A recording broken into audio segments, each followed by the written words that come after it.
United States Savings Bonds Division presents Guest Star.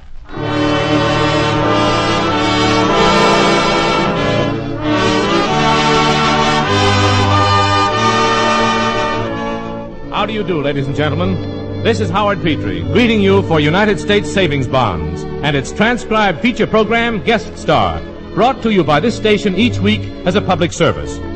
Let it serve as a reminder that United States Savings Bonds are a fine investment in your own future and in your own country. Our guest today is Jimmy Durante, with the glamorous singing star Peggy Lee and Roy Bargy and his orchestra. And coming up now is the nose that walks like a man. And here he is, the one and only Jimmy Durante in Britain.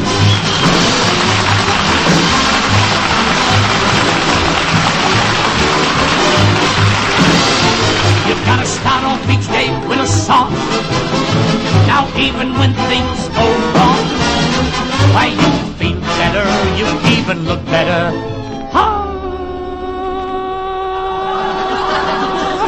And now for my second number I'll sing Figaro, Figaro, Figaro, Figaro, Figaro, Figaro. How do you like that? 6 figs in a row and not a Newton in the joint. Say, tell me, Jimmy, how do you get such beautiful quality in your voice? Very simple, Howard. Every morning I eat 6 fresh eggs. Oh, what part of the egg gives you those tones, the whites or the yolks? The shells. And furthermore, Howard, I can say unequivocally and without fear of successful contradiction that in the limbo of glissando and arpeggio, not to mention allegro con moto, there is no one whose perfected capabilities compare with this momentous prestidigitator. Why, Jimmy, how can you say that? Now that I look at it, I wonder how I made it myself. Howard, that is neither Baron nor Cuda. The other evening, I was polishing my silverware, and it only took 5 seconds. You see, it was Quicksilver. When the telephone tinkled. Lifting the receiver, I heard a voice say, "Hello." So I answered back, "Hello." That's better than saying nothing. It was Secretary of State Marshall speaking. Well, what was Mr. Marshall's problem this time, Schnoz? Well, the Secretary of State wanted to send me on a mission to Mexico to promote goodwill. So, tucking my portfolio under my sweatshirt, I left for the station. Well, I suppose you had the usual trouble getting train tickets? No, the station master took one look at me and gave me a compartment. Toot sweet. He gave you a compartment, toot sweet? Yeah, that's a room near the whistle. Say, Jimmy, it must have been exciting when you arrived in Mexico. Did President Alaman throw a reception in your honor? Yes, Howard, but I didn't know whether or not to accept. Because even though I'm part Latin, I can't rumba. Oh, Jimmy, if you're part Latin, how come you can't rumba? How come you can't rumba? He's getting worse than me. Repeat that line. Repeat that line. You ain't going to spoil my line. Jimmy, if you're part Latin, how come you can't rumba? That's not the part of me that's Latin. Darren, if you were a tortillo, I'd eat you. That evening, I hailed a passing adobe and drove to the presidential palace.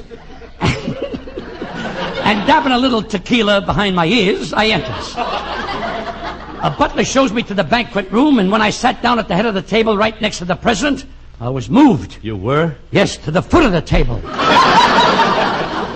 Which was in the other room. Well, Jim, I hope it was near an open window. I understand that Mexican food is really hot. Hot?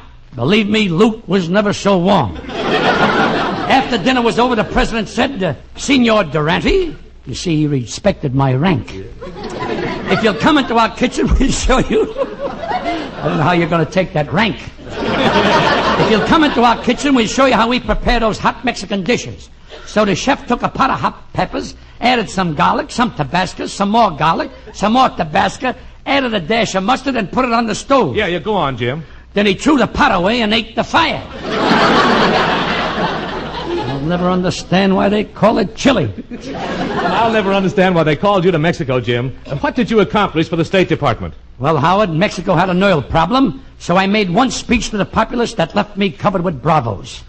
I said to the people, "Snores and snonoras." You see, they were asleep at the time. I'm glad you laughed. I lost my place. There's only one way to solve your surplus oil problem. We'll hold an auction. And right then and there, they started bidding. The first bid was for $2 million. Then the bidding went to $5 million. And the oil was finally sold for the stupendous figure of $10 billion. $10 billion? Who would spend that much money for oil? A wealthy sardine. Why, Howard, the Mexican people were so impressed with the way I solved the oil problem, they gave me squatters' rights to 10,000 acres of land. Unfortunately, it was all covered with cactus. Covered with cactus? Yeah, that's why I didn't exercise my squatters' rights. So, bidding my Mexican friends a fond chili con carne, I boarded a Greyhound bus in Mexico City, and in 20 minutes I was back in Los Angeles. Jim, how could a bus go from Mexico City to Los Angeles in 20 minutes? Got interested in another Greyhound.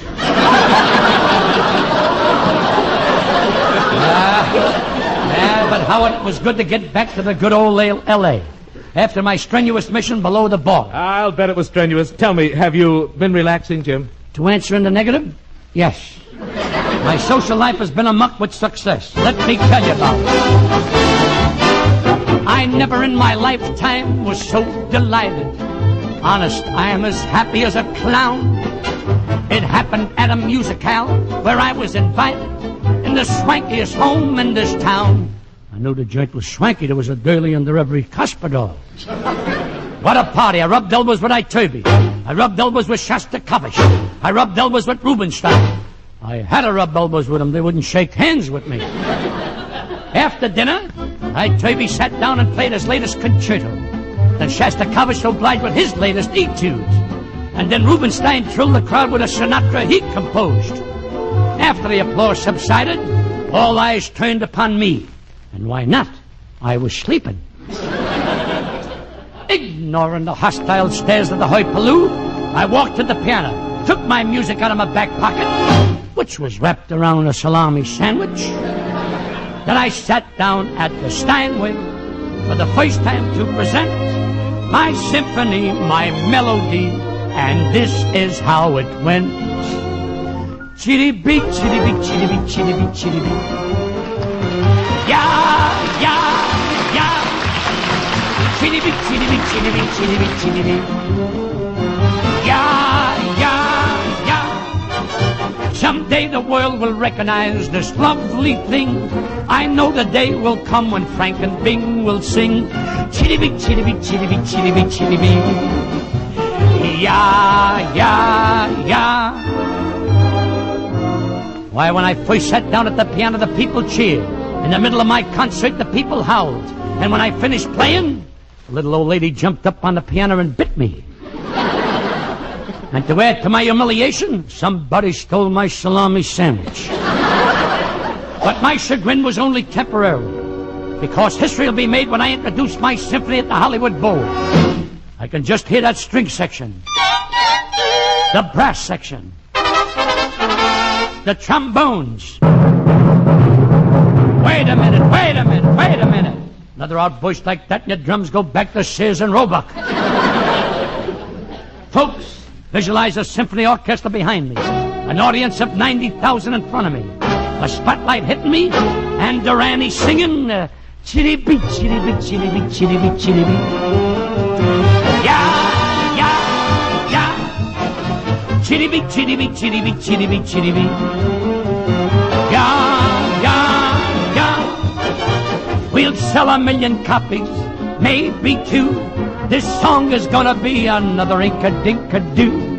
Chitty-beat, chitty-beat, chitty-beat, chitty-beat, chitty-beat. Yeah, yeah, yeah. Yeah, yeah, yeah.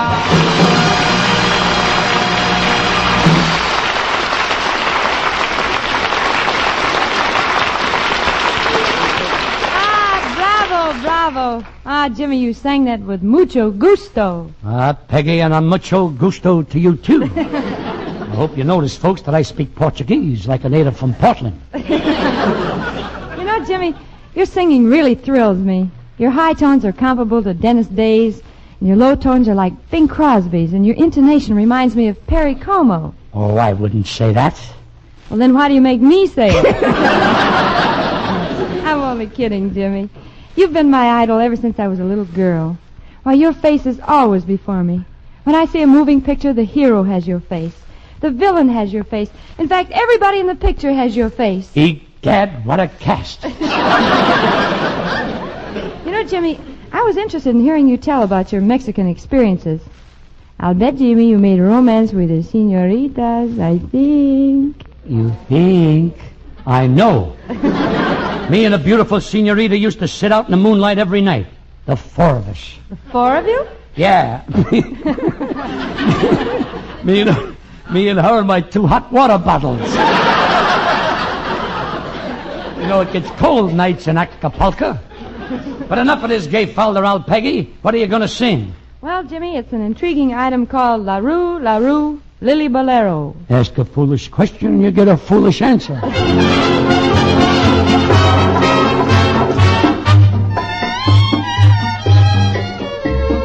La Rue,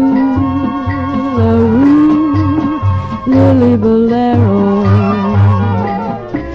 La Rue, Lily Bolero. That's a magic saying that I heard one day in Napoli, when a fortune teller in a dimlit cellar said to me, you say, La Rue, Lily Bolero, and just like that, quick as an arrow, you'll find the boy who's meant for you, and sure enough it all came true. La Rue, Lily Bolero.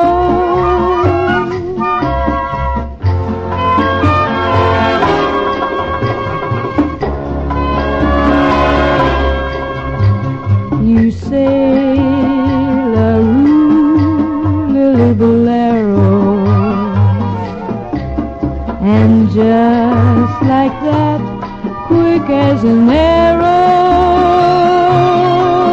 you'll find the boy who's meant for you, and sure enough it all came true. La Rue, Lily Bolero. La Rue, Lily Bolero.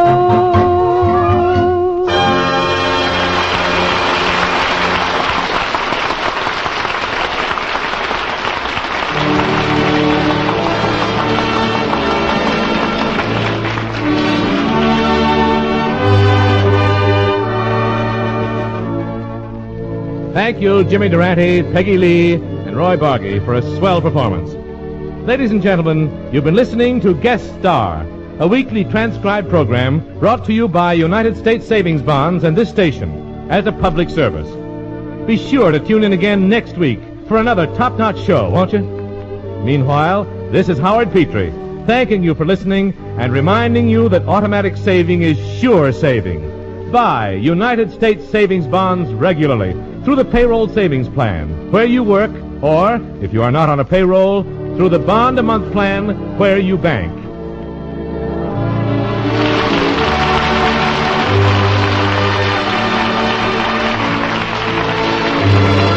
That's all, folks. Buy all the U.S. saving bonds you can. Thank you.